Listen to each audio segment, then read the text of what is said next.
2021 is the year of the census in England and Wales, and this is a podcast to help you learn a bit more about the censuses in the present and past. We're Year 8 students from Radda Comprehensive School in Cardiff, and today we're talking to Dr. Catherine Sumnall about why and how the census works. Catherine is a historical geographer interested in population, how and why we use tools like the census to categorise people, and what the consequences of this might be. She's particularly keen to know why we want to use categories for people and how collecting data within these categories shapes the world it's trying to measure. When she was a student, she earned a bit of extra money by working as an enumerator on the 2011 census, so she got a unique view of how it was collected and what the people she helped fill in thought about it. What kind of questions do they ask in the census? Thanks very much for the question and for the introduction. There's lots of interesting material that I'm looking forward to talking through here. So the census essentially asks you questions about your household and the people who live in the household. And it does ask quite a lot of questions because it does provide a really rich set of data on people and the people who live in England and Wales. So when you come to fill in the census form on the 21st of March, you'll see that it's split into a number of different categories. And it begins by talking about your household, because that's the unit at which the census is collected. So it wants to know who lives in the household and the relationships between the people who live within that household. But then it also wants to move on to what that household looks like and what that kind of environment is. So it'll ask you a few questions that are about where you live. So it might ask you how many bedrooms are in the particular household, or maybe a little bit strangely, what kind of central heating you've got, or whether the home is, whether the place where you live is owned or rented. It wants to know a little bit about individuals who live within households too. So it will ask you some basic demographic information like your name, your date of birth, your sex. But interestingly, it also asks you about your sexual orientation and whether the gender you identify with is the same as the sex that you were registered with at birth. And that's one thing that's been talked about a lot for the 2021 census and whether it's doing it in the most appropriate way. It's also a tool that's used to work out where the people who live in this country come from and their characteristics.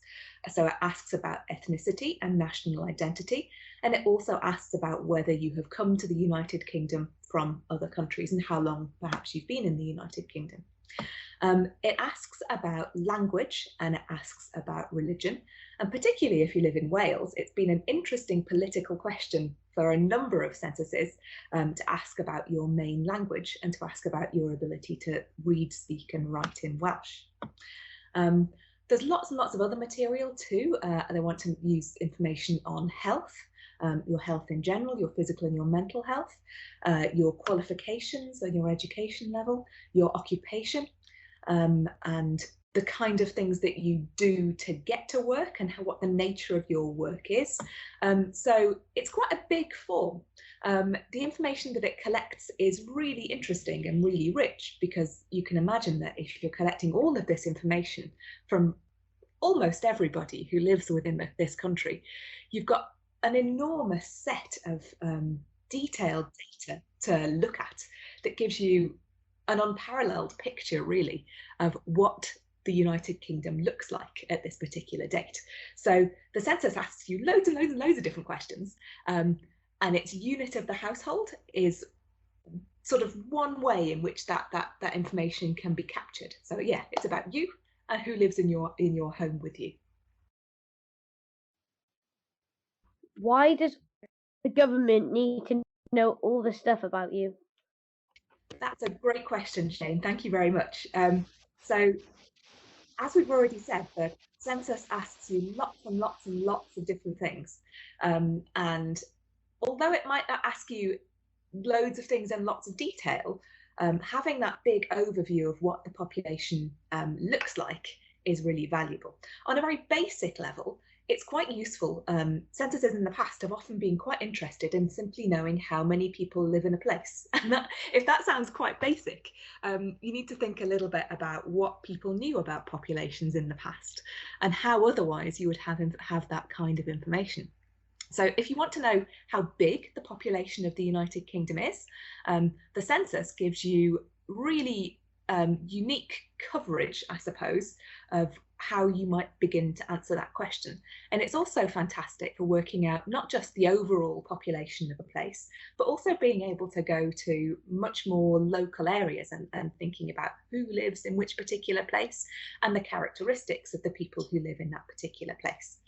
And that idea of what kind of people live in particular places is often really helpful for government, as you asked in your question, because they can use that information to decide where, for instance, you might want to build a new school, or whether there's a hospital in the area that might potentially be overloaded, depending on what the characteristics of the population that live near it look like.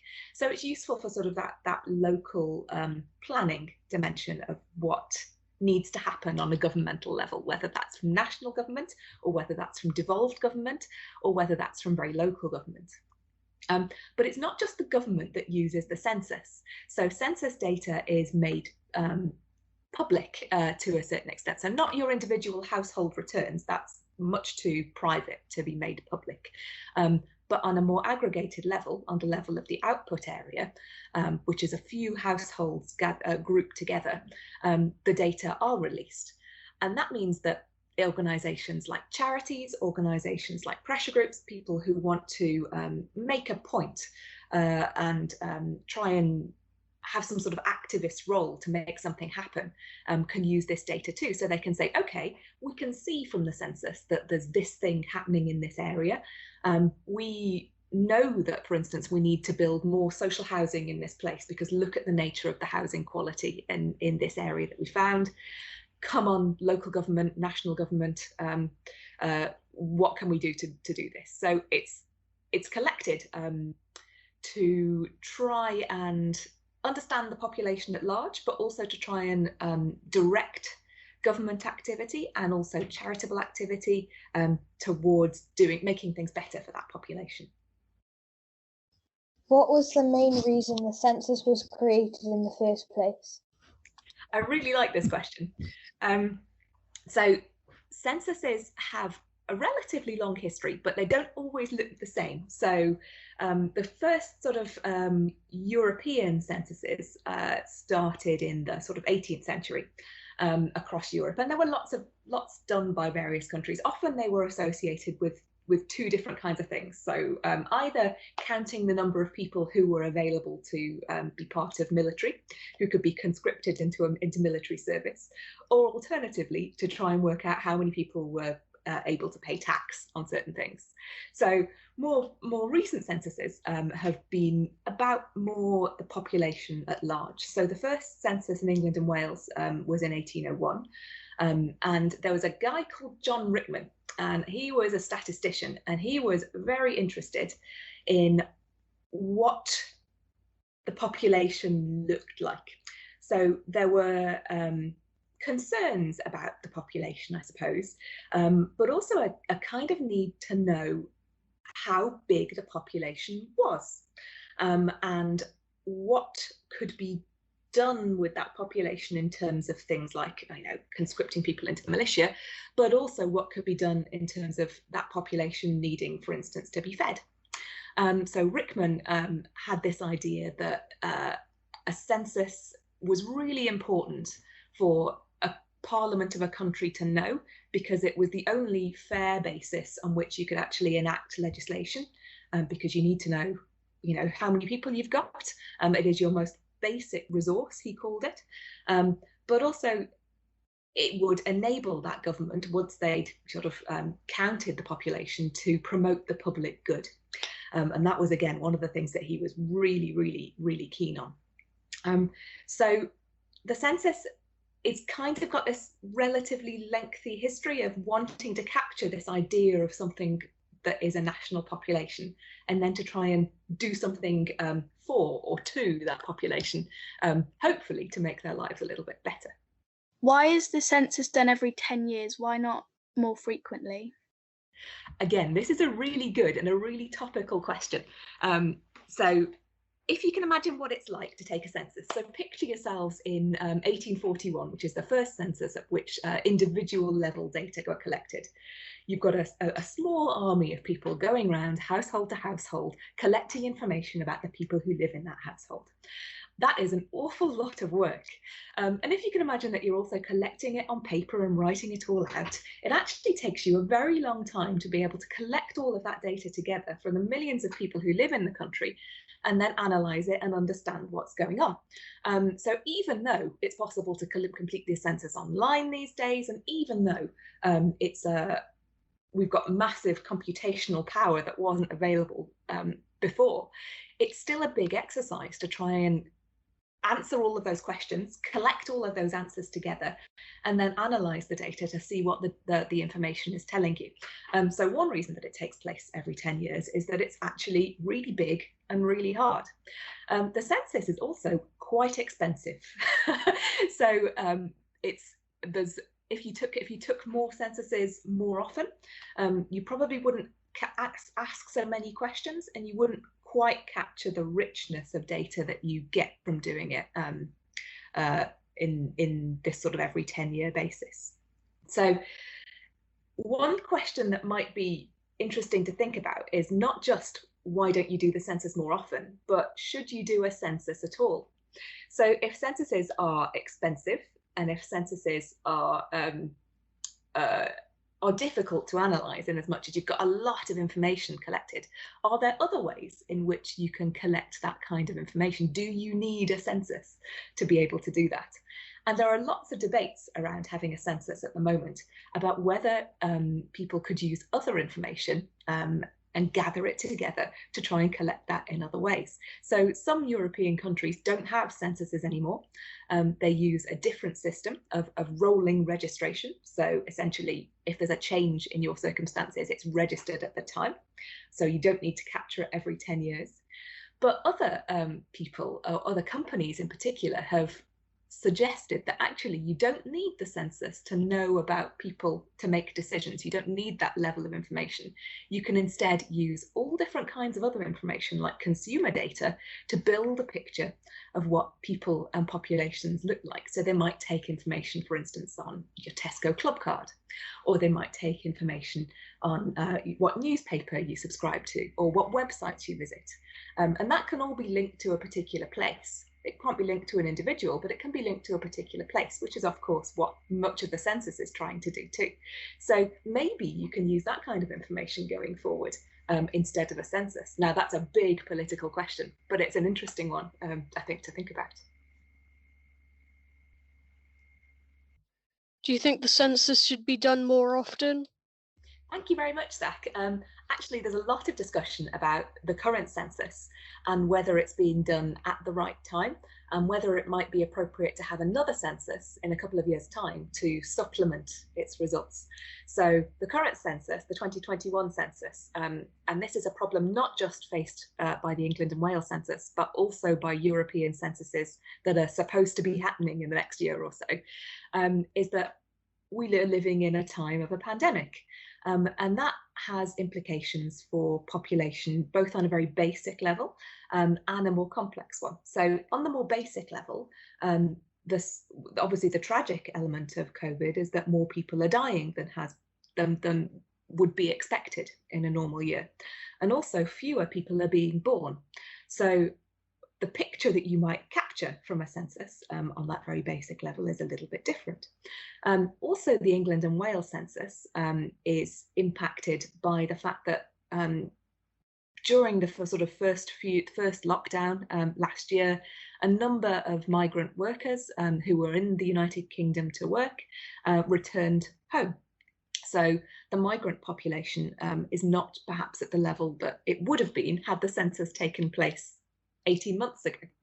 So the picture that we're going to get from the 2021 census will be fascinating, because it'll tell us about what the population looks like in 2021 in the middle of this unprecedented experience that we're all living through.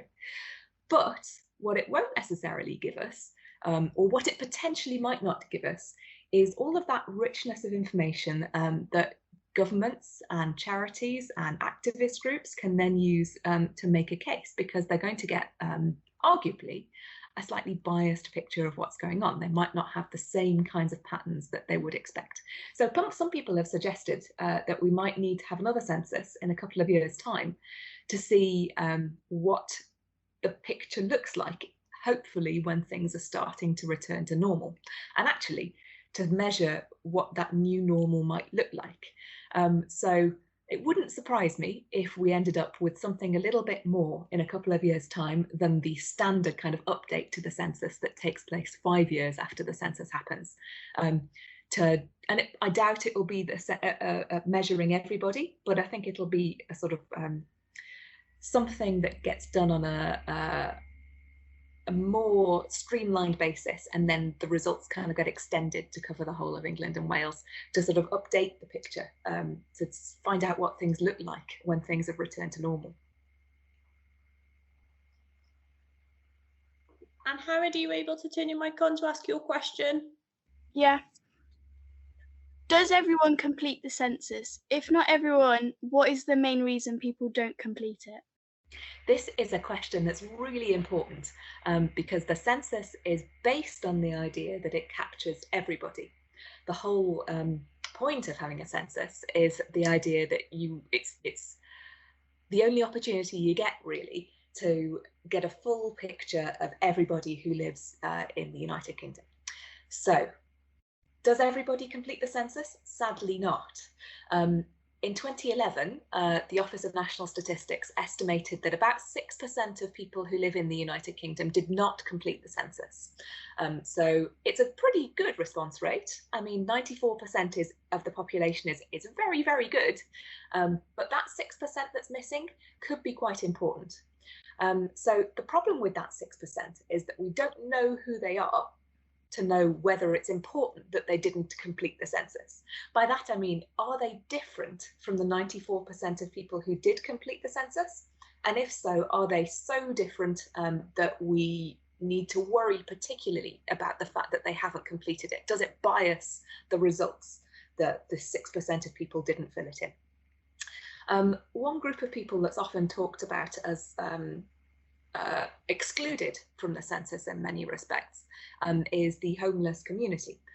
So the census is completed by household, and homelessness obviously covers a great deal of experiences, not all of which involve living on the streets, but can often involve moving between households or couch surfing and things like that. And so that experience, as well as kind of homelessness and living on the streets or in hostels, is very difficult to capture, because if you have this population that's moving around, they're not necessarily in a place that's fixed.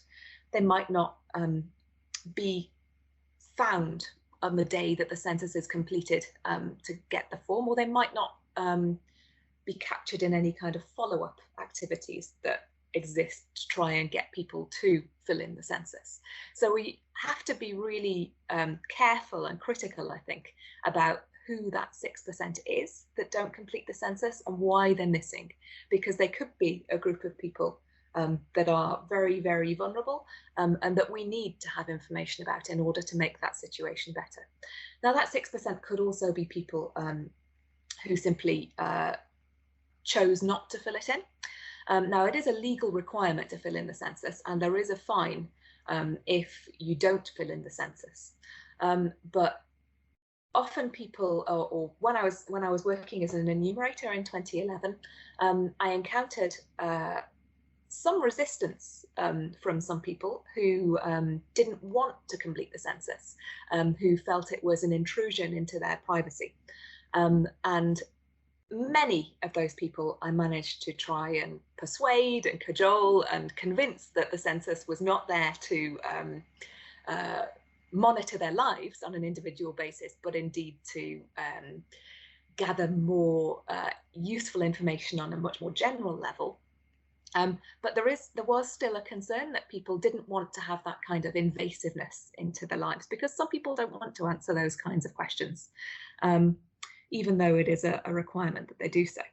And there were other people, I think, who felt that the census, who maybe didn't feel that the census was something that was relevant to them. But I think that interferes slightly with the next question, so I'll stop my answer there. Did everyone understand the census? If not, did you have to explain it? Yes, I did.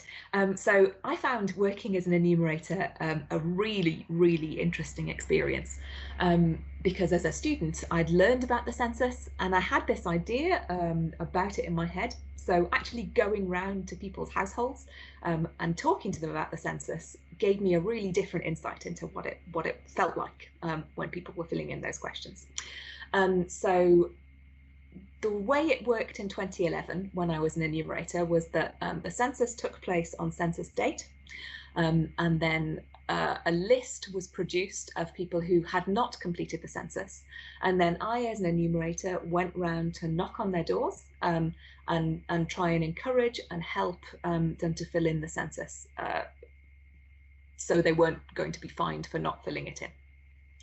There were a lot of people who didn't understand the census, and they didn't understand it for a number of different reasons. So sometimes it was a question of language. I think I encountered a lot of people who really struggled with having received this big pack of information through the post, and who didn't really understand what it was requiring them to do because English wasn't their first language. And they also didn't really have the understanding to be able to get in touch and get the census with language support that they were entitled to. So on a very basic level, there were a number of people who struggled with filling in the census because English wasn't their first language and they didn't understand how to access support to fill in those questions in their own or using their own language. There were other people who understood the concept of the census but felt as though the census wasn't for them, or maybe was intrusive to them, or that they didn't want to have people looking inside their household to do it. So I worked as an enumerator in Cambridge, which is where I was living at the time, and Cambridge as a city is more unequal than you might expect it to be. So Cambridge obviously has some very, very wealthy areas, but actually it has some areas of real poverty. And there was a very interesting, I felt, socioeconomic dimension to the areas that I went to help people fill in the census, where there was perhaps a lack of understanding of why the census existed and why the people should spend time filling it in, and that did take some time to explain to the people who were doing it. And actually, one of the most interesting elements of working in that job was going into people's households and helping them fill in the census, helping them with the questions. There were some questions, particularly those questions that were about their health, that people really struggled to understand how they should answer, and they would ask me as the person sort of helping them do it, well, what do I mean by this? What should I write? And I found that really hard as well as really interesting. You know, I can't tell someone what to write on the census, but I do want to make sure that the census is a valid tool for these people to make sure that they have a voice within this process. So sort of walking that tightrope, I think, was a fascinating thing, and I hope the explanations I gave were sufficient to make them do that. Are there any problems or issues with the way the census works? The census is, I guess perhaps that's a very good question. The census has strengths and weaknesses from the way in which it's constructed. So the fact that the census takes place every 10 years means that it can be a rich opportunity to ask lots of questions at the same time that you wouldn't otherwise have the opportunity to if you were asking it all every 2 years, for instance. You'd probably get things like census fatigue, and you wouldn't be able to ask in so much detail or so much. But the fact that it is taken every 10 years means that you have this gap between censuses. So when we were talking in this session beforehand, I gave you a link to the output area classification from 2011, which used the data from 2011 to classify areas in a particular way. And there are interesting questions that we can ask about the way areas are classified. So 2021 is the census that we're about to have. That's a big gap, and many places will have changed significantly in that 10-year period. Now, there are other sources that capture what places are doing and how they're changing in that period, but they're not the census. So the 10-year gap means that if you're just using the census to make those kinds of decisions, there is a sort of a vacuum that you're having to fill within that 10 years. So you might say, okay, in 2013, probably most areas were quite similar to the way they were in 2011. In 2020, there might be some places that were very, very different to the way they were in 2011. And of course, we'll have to wait a little while for classifications and data to be analysed from the 2021 census. So some of the data that we might be using to make decisions might be 12, 13 years out of date by the time it's actually used. So that's one of the things that is both a strength and a weakness of the census. It's such a rich resource because it's taken every 10 years, but the gap between them might pose a few issues in terms of using some of the data. We talked a little bit earlier about the coverage of the census and the fact that some people are not captured in the census, and that is potentially very important because we don't know what we don't know. We need to know a little bit more about the people who don't fill in the census to work out whether they are different to the people who do fill in the census, and how we can then make sure that their needs are also captured in that way. And I suppose one of the very interesting things about the 2021 census will be that it is going to be filled in predominantly online. And many of us are very comfortable working online, but many people are not. And I think that is introducing an extra level of complexity into the coverage idea of the census. Of course, people will be going around checking that people have filled in the census and helping them do it on paper forms if they're not able to do it online. But given the current situation with COVID, I think it will be very interesting to see what kind of outcome this 2021 census has and whether it's got the same coverage as previous ones have. What surprises has the census thrown up over time? Things that were revealed from the census that we weren't expecting? So the census, in its kind of earliest years, probably the most profound thing that it did was it worked out how many people lived here. And if it seems obvious to us now, I think it's remarkable that we had a period in time in the early 19th century where we didn't really know. So knowing how many people live in this country is very, very important, and probably the most significant thing that the census achieved. And then being able to use the censuses to see how that number changes is very important, and has been very important, particularly in censuses up until the 20th century, because you can work out from historical censuses whether the population is increasing or whether the population is decreasing. And there were lots of debates in the 19th century that are obviously a little bit less, we're not very comfortable with these debates now because it's not right to talk about people in these terms. But there were concerns about who in the population was having children, and whether they were the so-called right people to be having children, and which bits of the population might be increasing or decreasing. So if you look at more historic censuses, there's a real interest around those kinds of questions, and which parts of the population are increasing and which parts of the population are decreasing, and what that might mean for what people at the time termed the quality of the population, although we would obviously have immense trouble with that kind of language. Other things that the census has been used for, so in 1891, the question about Welsh language was introduced for the first time to the census, and it's something that appears on the census now as well. So what it showed was that during the 20th century, at the start of the 20th century, there were just under 1 million Welsh speakers. And then in the 1990s, that had dropped to about 500,000 Welsh speakers. But that number, if you look at it now, is potentially a little bit more stable, though it'll be interesting to see what the next census says. And that comes with some interesting sort of differentiations. So, for instance, there was a period of time where Cardiff had a real decrease in the number of Welsh speakers that it had. But in recent censuses, there seems to be a suggestion that the number of Welsh speakers is increasing in Cardiff again. So that's interesting from a kind of a language perspective, and what that means for Wales and Welsh speaking. Now, that question of Welsh language is something that you will know is an interesting and live political issue. So the fact that that is on the census and being measured over time, the use of that question and the way that question is phrased is of real importance to not just questions about what language things is presented in and the languages of governance in Wales and the languages of education in Wales, but also questions around nationalism in Wales and politics in Wales more broadly.